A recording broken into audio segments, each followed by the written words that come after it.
IPS धमकी प्रकरण अजित पवारांना भोवणार का असा प्रश्न निर्माण झालाय। या प्रकरणानंतर माढ्याचे खासदार धैर्यशील मोहिते पाटलांनी मोठा आरोप केलाय। अजित पवारांनी प्रोटोकॉल मोडून नेत्याशी कॉन्फरन्सवर बोलत महिला अधिकाऱ्याला धमकावल्याचं मोहिते पाटलांनी म्हटलंय। मुख्यमंत्र्यांनी या प्रकरणामध्ये तातडीने लक्ष घालत कारवाई करावी अशी मागणीही त्यांनी केली आहे। काय आहे हे सविस्तर प्रकरण पाहूया।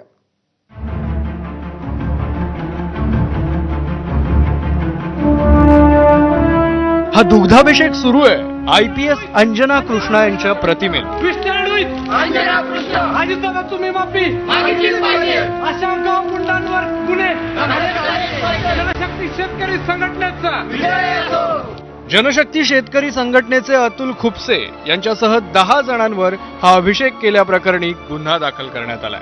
सोलापूर जिल्ह्यातल्या करमाळ्याचं बेकायदा मुरुम उत्खनन प्रकरण आणि कारवाई रोखण्यासंदर्भात उपमुख्यमंत्री अजित पवारांसोबत त्यांचं व्हायरल झालेलं संभाषण या प्रकरणाची राज्यभरात जोरदार चर्चा सुरू झाली। मेरा चेहरा तो आपको समझ में आएगा ना? ठीक है सर। इतना आपको डेयरिंग हुआ है क्या? सर मेरे तो कार्रवाई जो किया है मुझे कैसे पता है सर? सर मुझे पता नहीं है ना सर। मैं सिर्फ यही बोल रही मैं डिप्टी चीफ मिनिस्टर सर, समझ रही है वो आप बोल रही है जो दे दो मुझे, मैं डायरेक्ट आपको देता हूं। प्रत्यक्षात काय घडलं होतं याचे वेगवेगळे वर्जनही समोर येत आहे। मात्र असंच एक वर्जन खासदार धैर्यशील मोहितेंनी समोर आणलंय। संबंधित कोण तिथला जो व्यक्ती आहे जो कॅमेऱ्यात आपल्याला दिसतो त्या व्यक्तीला घेऊन अजून एक मध्यस्थी व्यक्ती होता, त्याने कॉन्फरन्स करून अजितदादांना फोनवर घेतलं। त्यानं काही डायरेक्ट अजितदादांना फोन लावला नव्हता। जो मध्यस्थी होता त्या मध्यस्थीच्या दबावापोटी अजितदादांना जे काही प्रोटोकॉल्स आहेत ते सोडून बोलण्याची वेळ आली। एकीकडे मोहिते पाटलांच्या आरोपांची चर्चा होत असताना ज्या व्यक्तीनं अजित पवारांकडे IPS कृष्णा यांची तक्रार केली त्या व्यक्तीचा एक व्हिडिओ सामाजिक कार्यकर्त्या अंजली दमानी यांनी ट्विट केला। अजित पवारांना फोन करणारे हेच ते तालुका प्रमुख बाबाराजे जगताप आहेत का? यांच्या हातात काय? अशा लोकांसाठी अजित पवारांनी IPS अधिकारी अंजना कृष्णा यांना धमकावलं असे सवाल उपस्थित करत पोस्ट केलेला हा व्हिडिओ देखील सध्या टीकेचा लक्ष्य ठरतोय।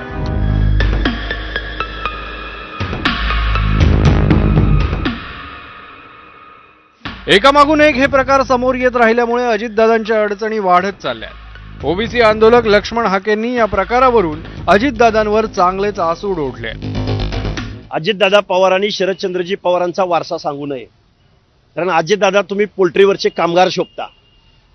एका UPSC देणाऱ्या मुलीला जर तुम्ही तिच्यावरती अशा पद्धतीनं दादागिरीची भाषा करत असाल, मी कोण बोलतोय, थांब, ही जी भाषा आहे ही अजितदादांनी सुधारावी।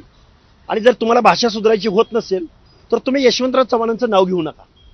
तुम्हाला बाबासाहेब वगैरे हे तर कळणारच नाही, तेवढी तुमची कुवत नाही, तेवढी लायकी नाही, तेवढं तुमचं शिक्षण नाही। तुम्हाला कारखाने चालवण्याशिवाय दुसरं काय जमतं? तर आपल्या नेत्याचं समर्थन करताना राष्ट्रवादीच्या नेत्यांची चांगलीच पंचायत होऊ लागली आहे। हा प्रकार समोर आल्यानंतर आमदार अमोल मिटकरी आपली सर्व शाब्दिक ताकद पणाला लावत अजितदादांच्या बचावासाठी उतरले होते। शिवशाहू फुले आंबेडकर यशवंतराव चव्हाण साहेबांची परंपरा जपणारे अजितदादा आहेत, त्याच्यामुळे त्यांचं काहीही चुकलेलं नाही, कोणत्याच चुकीचा टोन नाही आहे। दादा ज्या पद्धतीने अधिकाऱ्याशी बोलतात त्याच पद्धतीने बोललेले आहेत, त्याच्यामुळे दादाची चूक असल्याचं कारण नाही।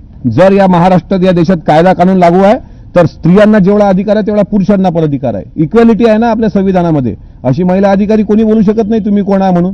त्या महिला अधिकाऱ्याचं उर्मट वागणं बघा ना।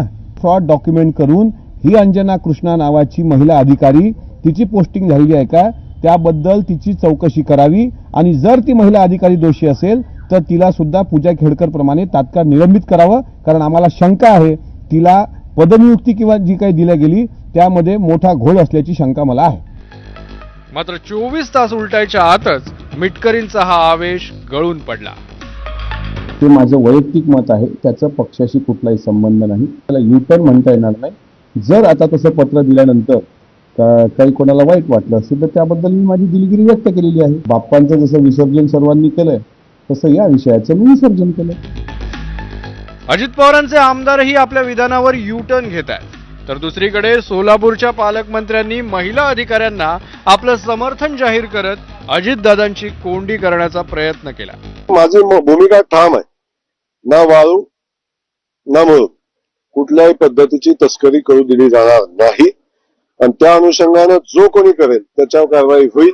कितीही मोठा असला कुणी असला तर त्याला सोडलं जाणार नाही आणि आम्हीच नाही, आमच्या शासनातलं कुणी त्याचं समर्थन करणार नाही याची खात्री मला आहे.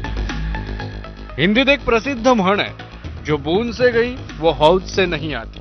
महिला IPS अधिकाऱ्याशी फोनवरून अजित पवारांनी केलेलं संभाषण आणि त्यामुळे त्यांची वाढलेली अडचण पाहता ही म्हण चपखल लागू पडते असं म्हणणं चुकीचं ठरणार नाही. ब्युरो रिपोर्ट, ABP माझा.